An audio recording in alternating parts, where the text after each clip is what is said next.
नमस्कार मित्रांनो, लग्नानंतर होईलच प्रेम या मालिकेच्या 20 मार्चच्या भागामध्ये आता काव्याशी छान आवरून तयार झालेली असते. इतक्यातच मागून पार्थ येतो. तर काव्या त्याला म्हणते, बरं झालं देशमुख तुम्ही आलात ते. सांगा बरं मला, बरी दिसते ना मी? तर पार्थ तिला म्हणतो, अहो तुम्ही जरासं अपूर्ण दिसताय. तर तेव्हा काव्या म्हणते, म्हणजे एक मिनिट काय काय कमी आहे? तर तेव्हा पार्थ थोडेसे आडेवेडे घेत असतो. तर काव्या म्हणते, अहो सांगा ना देशमुख, बोला ना पटकन. तर तेव्हा पार्थ आपल्या मागे लपवलेला गजरा लगेचच तिच्या समोर धरतो. तर तेव्हा गजरा बघितल्यानंतर काव्या खुशच होते. तर पार्थ म्हणतो, आठवते का मागच्या गुढीपाडव्याला सुद्धा असाच गजरा आणला होता मी तुमच्यासाठी.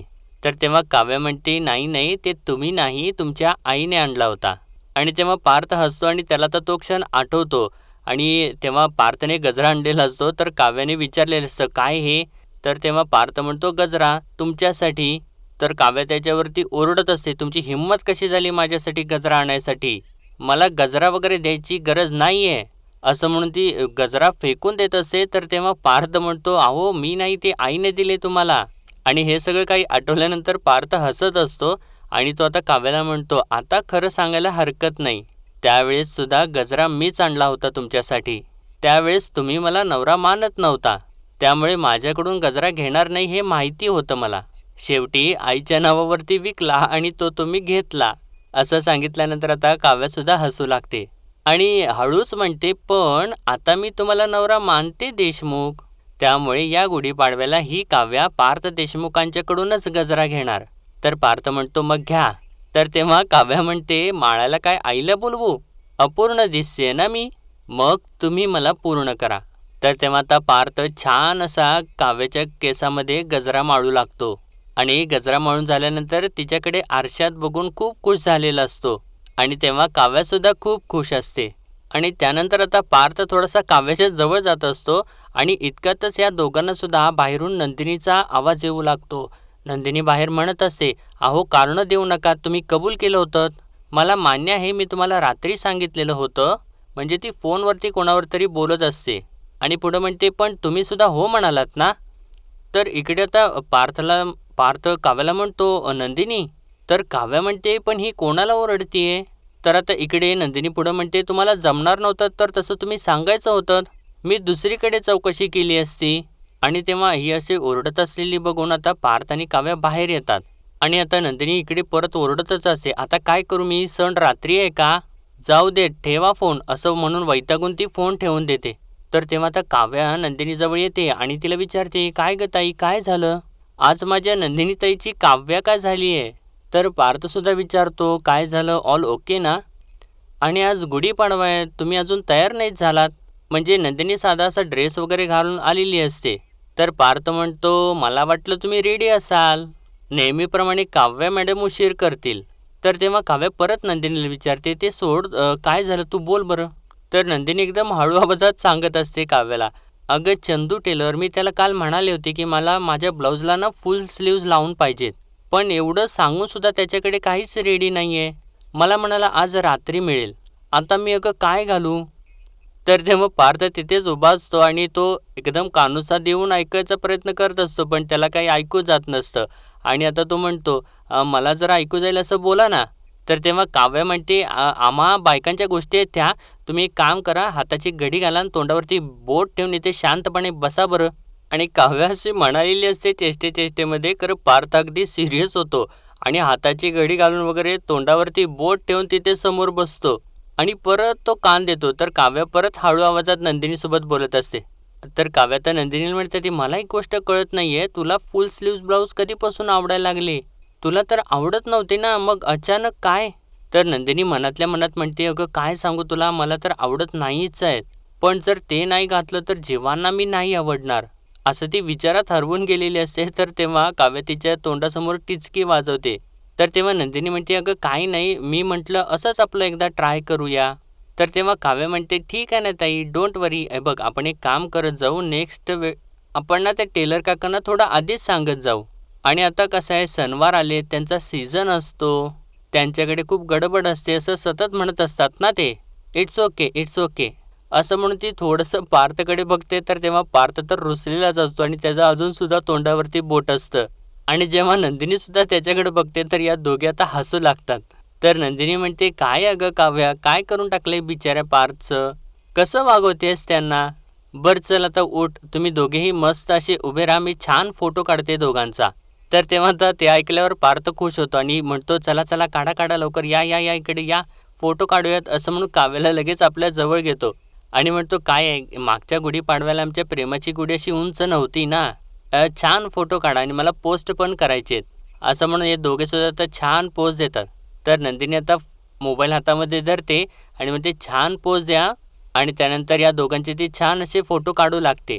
आणि ज्यावेळेस आता नंदिनीचं लक्ष काव्याच्या हाताकडे जातं तर तेव्हा आता तिला जीवाचे शब्द आठवू लागतात. म्हणजे तो ज्यावेळेस फोनवरती बोलत असतो आणि तो म्हणत असतो, तुला सांगू का, या बाबतीत ना माझा पार्थ दादा ना सॉलिड लकी आहे रे, माझं ना नशीबच खराब आहे. आणि ते आठवल्यानंतर नंदिनी तर थोडीशी नर्वस होते. तर पार्थ परत नंदिनीला म्हणतो, अहो नंदिनी काढा ना फोटो. तर नंदिनी परत फोटो काढू लागते आणि म्हणते, हो हो छान पोज द्या. तर तेव्हा काव्या फोटो बघत असते आणि म्हणते, ए ताई एक काम कर, जेव्हा रेडी झाला ना की मला सांग, मग तुमच्या दोघांचे सुद्धा आपण असे फोटो काढूया. तर तेव्हा नंदिनी म्हणते, हो हो मी बघते ते रेडी झाले आहेत का, आलेच. असं म्हणून ती आता तिथून निघून जाते. तर तेव्हा पार्थसुद्धा फोटो बघू लागतो आणि म्हणतो, खूप छान आलेत ना फोटो. बरं चला, मागच्या वेळेस जसं मस्तपैकी श्रीखंड बनवलं होतं तसा बनवा परत, असं तो बोलत असतो. आणि इतक्यातच तिथून मानिनी आलेली असते आणि एकदमच ते सगळं ऐकल्यानंतर म्हणते, अजिबात नाही, काही गरज नाही आहे काव्याने श्रीखंड करायची. आणि असं तिने म्हटल्यानंतर या दोघांना तर धक्काच बसतो, पण मानिनी तर हसत असते. तर आता इकडे जीवा तयार होत असतो आणि इतक्यातच नंदिनी, जीवा तुम्ही रेडी झालात का नाही, असं बोलत येत असते. आणि तेव्हा जीवा मुद्दामूनच घातलेला कुर्ता वरच्या दिशेने परत बाहेर काढत असतो आणि निम्म्यातच थांबवून म्हणतो, अगं नंदिनी ये ना पटकन, अगं अडकलोय मी. अरे यार हे काय काय झालंय, अगं नंदिनी सोडव ना यार, अडकलोय मी या कुर्त्यामध्ये, हातही हलत नाही आहे, अगं श्वास गुदमरतोय माझा. तर तेव्हा नंदिनी तिथं आलेली असते आणि ती स्वतःकडेच बघत असते आणि ती म्हणते, एकच मिनिट. असं म्हणून ती कपाटामधून शॉल काढते आणि स्वतःभोवती शाल गुंडाळते आणि म्हणते, एकच मिनिट, तुम्ही असे कसे अडकलात, एकच मिनिट थांबा प्लीज. आणि त्यानंतर जीवाचा कुर्ता तो व्यवस्थित करते. तर तेव्हा जीवा म्हणतो, अरे बापरे, हो थँक्यू थँक्यू. असं म्हणून तो तिच्याकडे बघतो आणि तिला विचारतो, अगं हे काय, शाल का घेतली आहे सांगावर. तेव्हा नंदिनी आता खोटं बोलू लागते, म्हणते काय नाही, ते जरा मला ना थंडी वाजते. अगं काय आहे, मार्च महिन्यात थंडी, म्हणजे बरी आहेस ना तू, बरं वाटते ना तुला. तर तेव्हा नंदिनी म्हणते, नाही नाही बरी आहे मी, ते म्हटलं ना तुम्हाला थोडीशी थंडी वाजते. तर तेव्हा जेव्हा म्हणतो, बरं बरं ठीक आहे थांब, मी तुला ना माझं जॅकेट देतो. तर तेव्हा नंदिनी त्याला थांबवते आणि म्हणते, नाही नाही अहो नको नको, तुमचं जॅकेट नको आहे मला. तर तेव्हा जेव्हा तिला म्हणतो, अगं असं का करतेस. तर नंदिनी म्हणते, अहो तुम्ही असं का करताय, तुमचं जॅकेट होणार नाही मला. तर जेव्हा म्हणतो, होईल ग, काही काय बडबडतेस. असं म्हणतो, जॅकेट काढतो आणि नंदिनीला म्हणतो, हे घे घाल घाल. तर तेव्हा नंदिनी म्हणते, अहो माझं ऐका, खरंच नको आहे मला. तर तेव्हा जीवा म्हणतो, नक्की का, बरं ठीक आहे ओके. असं म्हणून ते जॅकेट तो बाहेर बाजूलाच टाकून देतो आणि नंदिनीने बघितल्यानंतर म्हणतो, नंतर उचलतो मी. बरं कुर्ता घालताना काही तुला आठवलं का. तर नंदिनीला काही आठवत नाही, ती म्हणते काय. तर तेव्हा जेव्हा म्हणतो, अगं असं का करतेस, मागच्या वेळेससुद्धा मी असंच कुर्ता घालताना अडकलो होतो ना कुर्त्यात, अगं तेव्हा तूच तर मला हेल्प केली होतीस ना बाहेर पडायला. आणि तेव्हा नंदिनीला आता तो क्षण आठवतो. तर जेव्हा पुढे म्हणतो, आजवर ना कशात तरी अडकतच आलोय आणि तूच मला त्यातून बाहेर काढलेस, मला सावरलेस, माझी मदत केलीस आणि अशी बायको मिळायला नशीब लागतं, थँक्यू. असं तो तिला म्हणतो आणि तिथून निघून जातो. आणि तेव्हा नंदिनीला आता तो क्षण परत आठवतो, ज्यावेळेस जेव्हा कोणाबरोबर तरी फोनवरती बोलत असतो, तो म्हणत असतो, अरे आधीचं ठीक होतं, पण आत्ता ना सारखंच जाणवत राहतं की ती मला आता शोभत नाही आहे, माझं ना नशीबच खराब आहे. आणि आता ते आठवल्यानंतर नंदिनी मनातल्या मनात म्हणते, जेव्हा काल नशिबाला दोष देत होते आणि आज म्हणतायत की अशी बायको मिळायला नशीब लागतं. आणि काय खरं काय खोटं, माझा पडलेला चेहरा बघून असं बोलत असतील का, माझं मन राखायला. खरंच त्यांना माझ्यासोबत किती ॲडजस्टमेंट करायला लागते. आणि मित्रांनो, जेव्हा जो काही बोलत असतो कोणाबरोबर तरी फोनवर, बहुतेक तो त्याच्या बाईकबद्दल बोलत असावा असा आपला अंदाज आहे. आणि बघूयात आपला अंदाज खरा ठरतो का. आणि आता नंदिनी विचारात त्या हरवून गेलेली असते. तर आता जेव्हा तिच्याकडे बघतो आणि म्हणतो, हॅलो, अगं काय कसला विचार करतेस? आणि मला सांग, आजच्या गुढीपाडव्याचा बेत काय आहे? आणि तुझ्या आवडीचं श्रीखंड अर्धा किलो तरी खाशीलच तू, हा? आणि असं तो चेष्टेत म्हणत असतो, पण नंदिनीला तर धक्का बसलेला असतो. आणि इकडे आता मानिनी सांगत असते, श्रीखंडपुरी म्हणे, श्रीखंडपुरी काव्या करणार नाहीये, आज नैवेद्य पार्थ करणार आहे. आणि असं तिने म्हटल्यानंतर काव्या तर खूपच खुश होते आणि डायरेक्ट शिट्टीच वाजवते आणि म्हणते, याला म्हणतात सुनेच्या बाजूने सासूने ठामपणे उभे राहणं, क्या बात आहे. तर पार्थ म्हणतो, अरे तुम्ही बायकांनी काय माझी फिल्डिंग लावायची ठरवली आहे का? आणि नाही नाही, आज सणाच्या दिवशी मी किचनमध्ये पाऊल नाही ठेवणार आहे. प्लीज अगा आई, आज सणाच्या दिवशी तरी ब्रेक दे मला. तर मानिनी म्हणते, तुम्ही देता का बायकांना सणाच्या दिवशी ब्रेक? मारे अगदी फरमाईशी करत असता. आज होळी आहे आई, आज कुरडई कर. आई आज काय आहे, अक्षय तृतीया, आज तर आमरस पाहिजेच. आई पोळ्या नको हं, पुऱ्या तळ. स्वतः बाहेर एसीत बसता आणि आत उकडणाऱ्या बाईला हाका मारत राहता. बर तिच्या हातचं खाता, बोट चाटत खाता, कधीतरी तिला थँक्यू म्हणता. आणि असं तिने म्हटल्यानंतर पार्थ तर उठूनच उभा राहतो आणि म्हणतो, थँक्यू, माझ्याकडून महाराष्ट्रातल्या सगळ्या स्त्रियांना थँक्यू. आणि म्हणतो, बाई तुझा आशीर्वाद असाच आमच्या पुरुषांच्या पाठीशी असू देत बास. तर मानिनी म्हणते, अरे चल चल, असं हे तोंड देखलं थँक्यू नको आहे आम्हाला. आणि तुला खरं सांगू का पार्थ, मी ना इतकी वर्ष झालं विचार करतेय, हे असे रूल्स ठरवले कोणी? म्हणजे बायकांनी स्वयंपाक करायचा आणि पुरुषांनी काय बल्ब बदलायचा, भाजी कोणी करायची, फोडणी कोणी द्यायची, हे सगळं नक्की ठरवलं कोणी? आणि खरं सांगू का, उंच गुढी ही फक्त संस्कृतीची नाही तर विचारांची सुद्धा उभारली गेली पाहिजे. तर असं तिने म्हटल्यानंतर काव्या म्हणते, क्या बात आहे आई, किती छान बोललात तुम्ही. नाही नाही, मला पटले तुमचं म्हणणं आणि मला असं वाटते की आपण आजपासूनच आपली ही छान नवीन सुरुवात करूयात. आणि पार्थला म्हणते, पार्थ देशमुख घ्या तुम्ही आज आपल्या किचनची सगळी जबाबदारी. तर पार्थ म्हणतो, नाही नाही, एक मिनिट, हे असे सणाचे कपडे घालून मी स्वयंपाक कसा करू ना? तर मानिनी म्हणते, अरे आम्ही नाही का करत, साड्या वगैरे नेसून दागिने वगैरे घातले की आम्हाला जमतो स्वयंपाक आणि तुम्हाला नाही जमणार. आणि उलट एखादा नेकलेस वगैरे नाही घातला तर नवरा बघतो आणि म्हणतो, काय ग, मी काय कमी केले का तुझ्यासाठी? तर पार्थ तर तिच्याकडे बघूच लागतो. तर मानिनी म्हणते, नाही नाही, तुझे बाबा नाहीत करत हे मला मान्य आहे, पण मला माहिती आहेत अशी घरं जिथे असं करतात. म्हणजे सणासुदीच्या दिवशी बायकांनी असे अगदी साडी वगैरे नेसून दागदागिने घालून मगच स्वयंपाक करावा, अशी अपेक्षा असते अनेक घरांच्यामध्ये. म्हणून सांगते, तुम्ही सुद्धा करा ना अशा या कपड्यांमध्ये स्वयंपाक. तर काव्य म्हणते, तुम्ही तर नेकलेस वगैरे पण घातलेलं नाहीये पार्थ. आणि तेव्हा पार्थ तर तपासत असताना काव्य आणि मानिनी मोठ्याने हसू लागतात. तर तेव्हा पार्थ म्हणतो, काय चाललंय काय, तुम्हा बायकांचा कुठला सोशल मीडियाचा ग्रुप आहे का जिथे या असल्या पोस्ट व्हायरल होत आहेत आणि तिथून इन्स्पायर झाली आहेस का तू? का हात धुवून माझ्या पाठीशी लागलाय तुम्ही? तर तेव्हा काव्य म्हणते, अरे देवा, आला का घाम आला? आणि मानिनी म्हणते, जाऊ दे तो आई, नको त्यांच्यावरती फार प्रेशर टाकू.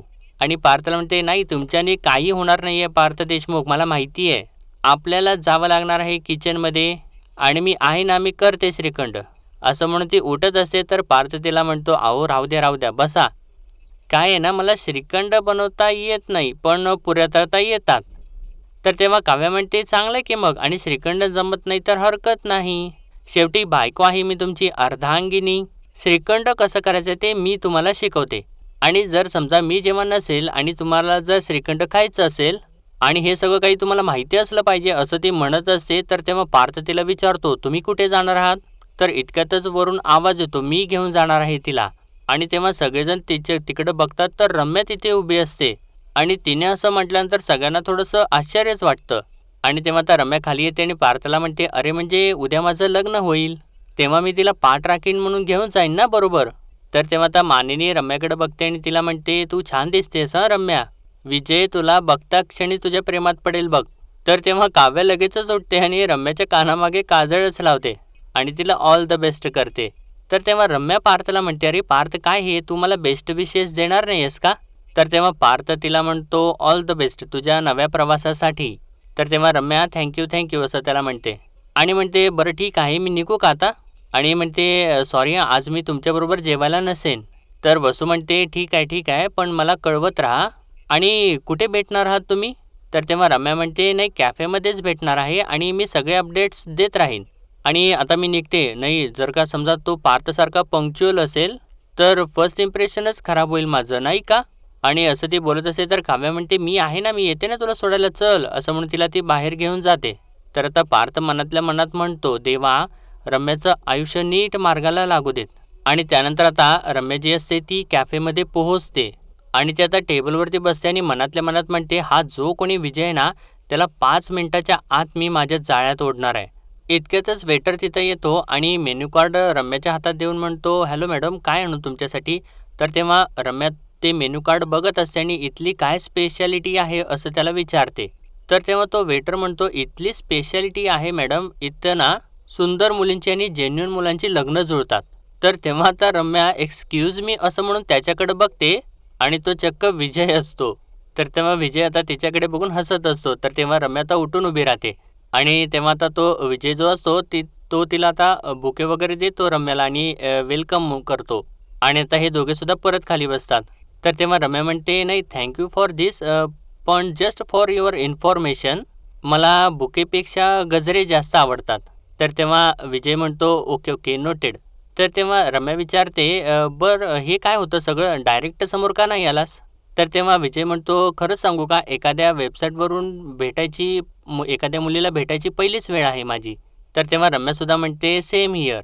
तर तेव्हा विजय म्हणतो, so I am lady shy आणि फ्रँकली इतक्या सुंदर मुलीने मला अप्रोच करावं याच्यावर माझा विश्वासच बसत नव्हता.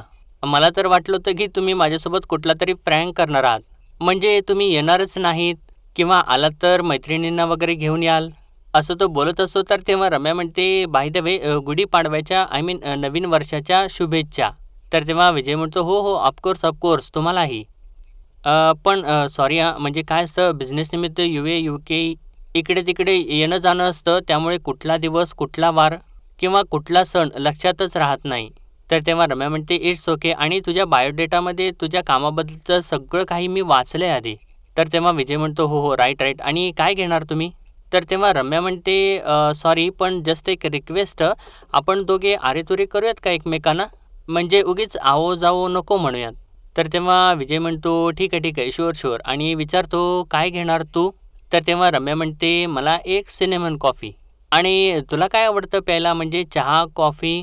तर तेव्हा विजय म्हणतो, फ्रेश फळांचा फ्रेश ज्यूस, जे खरं आहे नैसर्गिक आहे तेच, आर्टिफिशियल फ्लेवर्स अजिबात आवडत नाहीत. आणि त्यानंतर वेटरला हाक मारून त्याला सांगतो, मॅडम के लिए एक सिनेमन कॉफी. तर तेव्हा रम्या आता मनातल्या मनात बोलते, तू सिनेमन कॉफी असं जरी म्हणाला असतास ना तरीसुद्धा मी तुझ्यासोबत प्यायलेच नसते. मी सिनेमन कॉफी फक्त एकाच व्यक्तीबरोबर पिते आणि तो म्हणजे माझा पार्थ. आणि इकडे यांचं आता सगळं काही चालू असतं आणि इकडे आता घरामध्ये नंदिनी एकटीच अशी परत विचारात हरवून गेलेली असते. आणि तेव्हा मानिनी तिच्याजवळ येते आणि तिला जरासं हलवत विचारते, अगं नंदिनी, काय गं तू अशी एकटीच विचार करत काय उभी आहेस, काय झालं? तर तेव्हा नंदिनी म्हणते, काही नाही आई. तर मानिनी परत विचारते, अगं नाही काय झालं सांग ना, तू अशी ऑफ वाटतेस मला. तर तेव्हा नंदिनी म्हणते, नाही तसं काही नाही आहे, आपण नंतर बोलूयात. तर मानिनी म्हणते, अगं नंतर कशासाठी, बोल. तर नंदिनी म्हणते, म्हणजे हसत ती बोलते आता, नाही आई सगळं काही ठीक आहे. तर इतक्यातच आता इकडून काव्या हाक मारते या दोघींना सुद्धा आणि या दोघीसुद्धा आता पुढे येऊ लागतात. तर तेव्हा आता इकडे यांनी गुढी उभा केलेली असते आणि जेव्हा म्हणतो, बडे भैया आपली आनंदाची सुखाची गुढी एकदम दिमाखात उभी आहे. तर तेव्हा पार्थ म्हणतो, हो आणि प्रेमाची पण. तर मानिनी येते आणि म्हणते, हो छान केली तयारी. आणि तेव्हा आता ते आरतीचं ताट वगैरे जे असते ती काव्याच्या हातात देते आणि आता हे दोघे सुद्धा जोडीने गुढीची पूजा करायसाठी पुढे जातात आणि दोघे सुद्धा आता एकत्र गुढीला ओवाळू लागतात. आणि त्यानंतर आता जीवा आणि नंदिनी पुढे येतात आणि आता दोघे सुद्धा मिळून गुढीची पूजा छान करतात. तर मित्रांनो, आजचा भाग इथेच संपतो आणि पुढील भागामध्ये आपण पाहणार आहोत.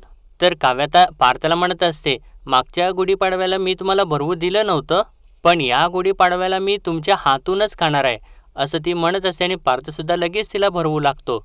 तर त्यानंतर आता जीवा जो असतो तो नंदिनीला वजन काट्यावरती उभा करतो आणि त्यानंतर वजन चेक करतो आणि अरे बापरे असं म्हणतो. तर नंदिनी आता थोडीशी पॅनिक होते आणि म्हणते, मी म्हटलं होतं ना माझं वजन वाढलं असेल म्हणून.